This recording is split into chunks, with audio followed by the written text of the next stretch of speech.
है और इस मूर्ति प्राण प्रतिष्ठा की हम सबको कई वर्षों से इंतजार था।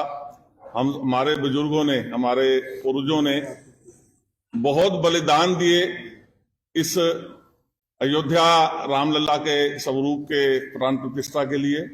वो गीत गाया करते थे, मन समर्पित तन समर्पित और क्या तुझे समर्पित करूं मैं। तो आज उनके बलिदान का फल हम लोग भुगत रहे हैं।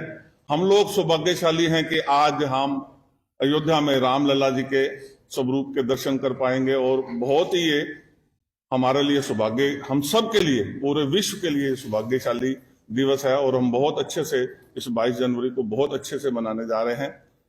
और इसी के साथ साथ एक वो इंसिडेंट है कि सनातन धर्म मंदिर भी पिछले 7 वर्षों से प्रारंभ हुआ था और 19 जनवरी से लेकर 25 जनवरी तक यहाँ भी हमारे ठाकुर जी जुगल सरकार जी विराजमान होने जा रहे हैं और बहुत ही एक भव्य आयोजन होने जा रहा है। 19 तारीख कलश यात्रा, हमारी बहनें सिर पे कलश धारण करके नगर भ्रमण करेंगी और उसके बाद मंडप प्रवेश होगा, पंचांग पूजा होगी। शाम को 2:30 बजे से लेकर 5 बजे तक संतों के रोज प्रवचन होंगे। 5:30 बजे महाआरती, ये अद्भुत आरती होगी। बनारस से चलकर 18 विद्वान यहां पहुंच चुके हैं और वही उन्हीं के माध्यम से जो बनारस के गंगा के किनारे में आरती होती है, वो पानीपत में आप उस आरती का आनंद ले पाओगे, उस अद्भुत आरती के दर्शन कर पाओगे और दर्शन करके पुण्य के भागी बन पाओगे। ये पानीपत के लिए एक अद्भुत दृश्य होगा और ये देखने वाला और पुण्य प्राप्ति करने वाला होगा। और मैं पूरे नगर वासियों से प्रार्थना भी करता हूं कि महाआरती पर जरूर आकर पुण्य के भागी बने। और 18 विद्वान पूरे विधि विधान से 19 से लेकर 25 तक सुबह 8 बजे से लेकर 10 बजे पूजा अर्चना होगी। 10 बजे से लेकर 12 बजे तक यज्ञशाला आपने सभी ने देखी, हम सब ने दर्शन किए।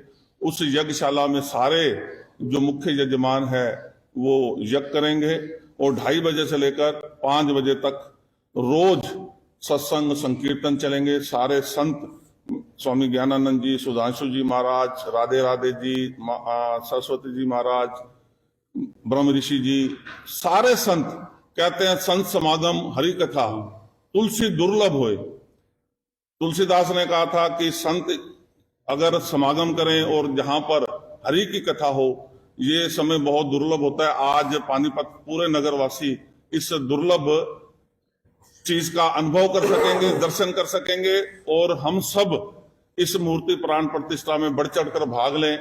इसके लिए सभी नगरवासियों से प्रार्थना करता हूं और इस मूर्ति प्राण प्रतिष्ठा में आकर पुण्य के भागी बने, यही मेरी प्रार्थना है।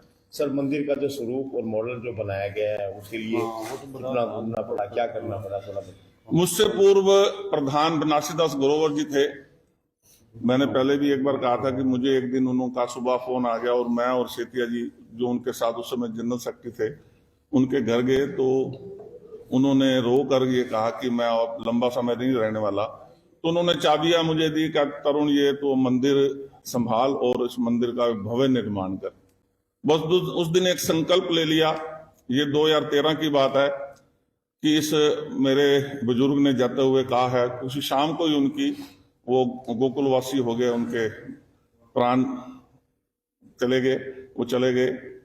तो उससे एक मन में बात भी आ गई कि इनके अंतिम इच्छा को पूरा करना है। एक मन में संकल्प धारण कर लिया। उस समय मंदिर में पैसे भी नहीं थे और इतना भव्य मंदिर जिस हिसाब से उन्होंने कहा तो उसके लिए फंड्स की भी बहुत आवश्यकता थी। फिर उस समय एक मन में धारणा की, जब मन में धारणा की तो प्रभु भी साथ चलते हैं। प्रभु हमारे से आगे चलकर एक एक कदम चलकर हमें रास्ता दिखाते गए। 2-3 साल हम लोगों को, हमारी सभा के सभी सदस्यों को, कभी हम लुधियाना शिवालय मंदिर देखने जाते, कभी माता जी का मंदिर देखने जाते। लुधियाने की एक गौशाला के लिए हमें कहा गया, एक राधा कृष्ण मंदिर के लिए कहा गया, हमने वो भी बहुत देखा। करनाल के मंदिरों के लिए कहा गया, उत्तर प्रदेश के मंदिरों के लिए कहा गया। वृंदावन तो हम सब जानते हैं कि मंदिरों का घर है, वो भी सारे 2-3 साल हम मंदिरों को घूमते रहे। उसके बाद हमने एक सोमपुरिया जी हैं, किरण जी और सुरेश जी आर्किटेक्ट, वो आज आपसे मिलवाए भी हैं, उनसे कांटेक्ट किया, उन लोगों को हमने अपने मन के भाव बताए। तो कई विद्वानों से, अभी आपने प्रश्न भी किया कि संगमरमरी क्यों, कई विद्वानों से बातचीत जब चली, जब हम लोगों ने नक्शा बनाया तो सभी ने कहा कि पत्थरों में सबसे पवित्र पत्थर संगमरमर माना जाता है। और ये जब पता किया तो बहुत कम मिलता है और बहुत महंगा मिलता है, इसके रेट अनाप शनाप हैं और इसकी वेस्टेज सबसे ज्यादा बहुत बड़ी बात है। जब हम एक थप्पी खरीदते हैं तो उसमें 60 या 70% ही ठीक निकलता है, 30% वेस्ट हो जाता है।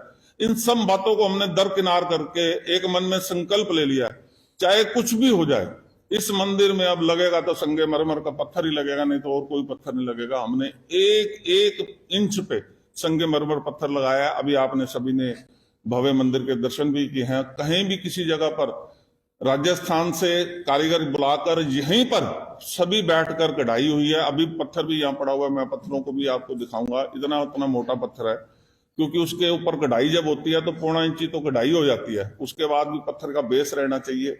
1.5 इंची मोटा पत्थर लगा हुआ है। और ठाकुर जी की कृपा से ये सब मेरी राधा रानी जी की कृपा से हुआ है। और हमारी ये टीम जो आपके सामने बैठी है और आप लोगों का प्यार, और पानीपत के किसी ऐसा व्यक्ति नहीं, कोई ऐसा घर नहीं जिस इस हवन जग में होती ना डाली हो। खासकर माल्टोन के लोगों के लिए मैं हाथ जोड़कर धन्यवाद करता हूं।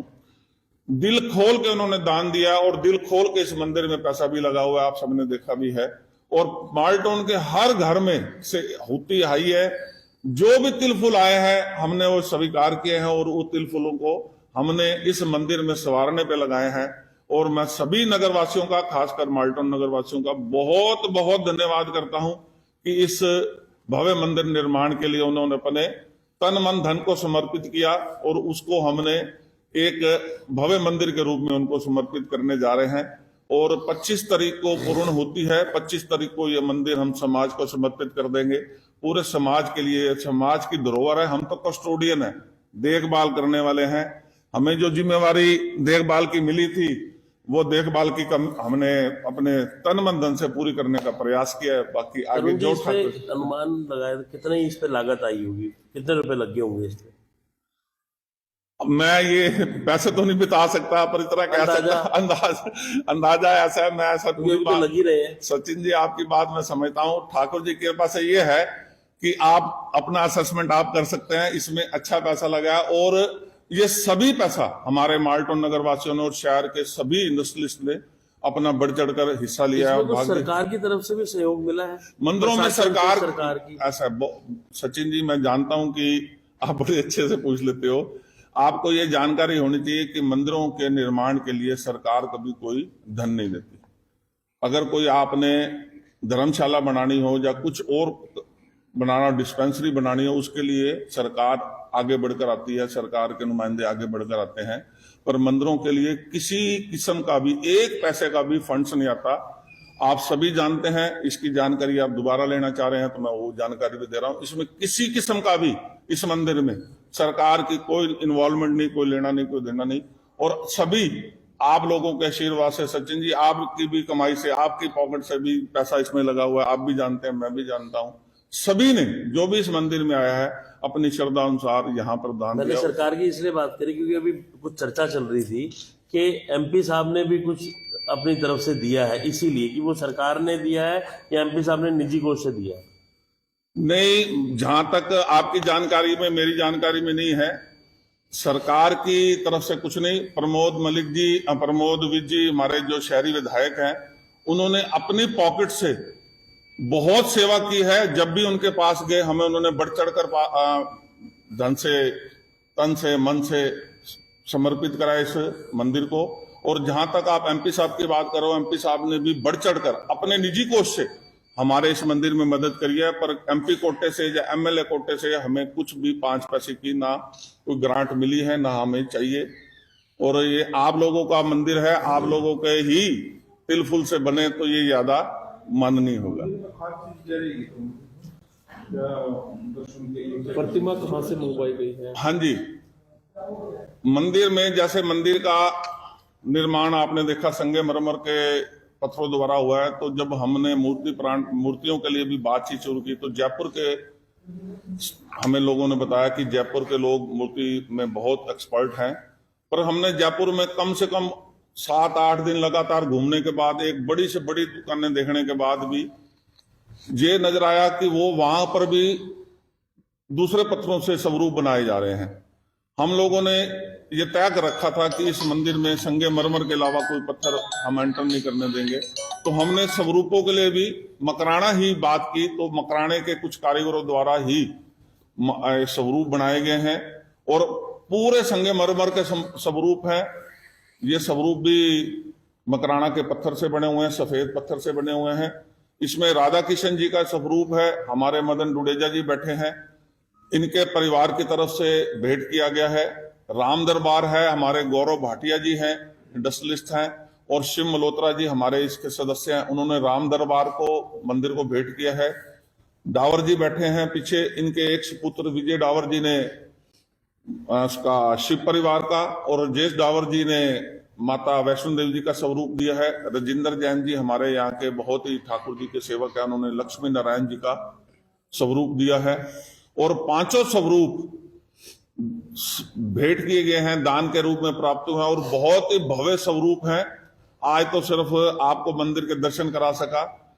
25 तारीख को जब आपके लिए ये मंदिर के सभी मूर्ति प्राण प्रतिष्ठा हो जाएगी, दर्शन के लिए सभी मूर्तियां आपके सामने आएगी, हमारे प्रभु आपके सामने आएंगे, तो मैं आपसे वादा करता हूं आप उनको भी अद्भुत कह दोगे। ऐसे सुंदर स्वरूप आज तक आपने अपने जीवन में नहीं देखे होंगे। जिस तरह आप डोम की बात कर रहे हैं, जिस तरह आपने चित्रकारी की बात करी, जिस तरह पत्थर की बात करी, ये भी आज मैं आपको एश्योर करता हूं कि जब स्वरूपों के आप दर्शन करोगे तो अद्भुत होंगे। बहुत ही अद्भुत स्वरूप हैं। और ये स्वरूपों के लिए हमने जो प्रेरणा ली, आपने जो कहा कि मेन जिस मंदिर में जो हमें प्रेरणा मिली वो प्रेम मंदिर वृंदावन से हमने लिया है। स्वरूप भी आपने राम दरबार वहां का भी देखा होगा, बहुत सुंदर स्वरूप है उनके भी, और यहाँ भी आप बहुत सुंदर स्वरूपों के दर्शन कर पाएंगे। और लगभग हमने प्रयास किया है कि मंदिर की पावन और पवित्रता भी बनी रहे। हम सब जानते हैं कि परिक्रमा का भी अपना एक महत्व है। आप इस मंदिर में आपने देखा होगा कि आप किसी विशेष देवी देवता की परिक्रमा करना चाहें उसके लिए भी सुविधा है, आप पूरे सभी देवी देवताओं की परिक्रमा करना चाहें उसकी भी सुविधा है, और आप पूरे मंदिर की परिक्रमा करना चाहें तो उसकी भी सुविधा है। यानी कि एक 3 परिक्रमा आप कर सकते हैं। पूरी विधि विधान से इस परिक्रमा मार्ग को भी बनाया गया है। आपने परिक्रमा मार्ग के भी अभी दर्शन किए हैं। बहुत ही सभी हमारी इस टीम ने दिन रात एक कर हमारे मनोहर लाल सेतिया जी, राजेश्वर गर्ग जी, सतीश मित्तल जी, नरेश शर्मा जी, मदन डुडेजा जी, हमारे पंडित जी भी दिन रात एक किए बैठे हैं। मोहित दूजा जी, अमन जी, मोहित जग्गा जी, मोहित छाबड़ा जी, सभी, मनोज गुप्ता जी, हमारी पूरी टीम दिन रात एक किए हैं। उसके बाद ये जो रिजल्ट आया वो आपके सामने है, और शीघ्र ही ये 25 जनवरी को ये मंदिर हम समाज को समर्पित कर देंगे। अरुण जी, सीएम आ रहे 22 तारीख को शोभा यात्रा में, तो आप लोग ये चाहते हैं कि भाई वो इस मंदिर में आए, देखें? क्यों नहीं चाहेंगे, हम चाहेंगे वो भी आए। मैंने एमपी साहब से प्रार्थना भी की है कि सीएम साहब आ रहे हैं, अगर उनके पास समय हो तो हमारे इस मंदिर के भी दर्शन करें और हमारे ठाकुर जी के दर्शन करें। तो ये मैंने एमपी साहब संजय भाटिया जी से प्रार्थना की है। बाकी जो ठाकुर जी को मंजूर होगा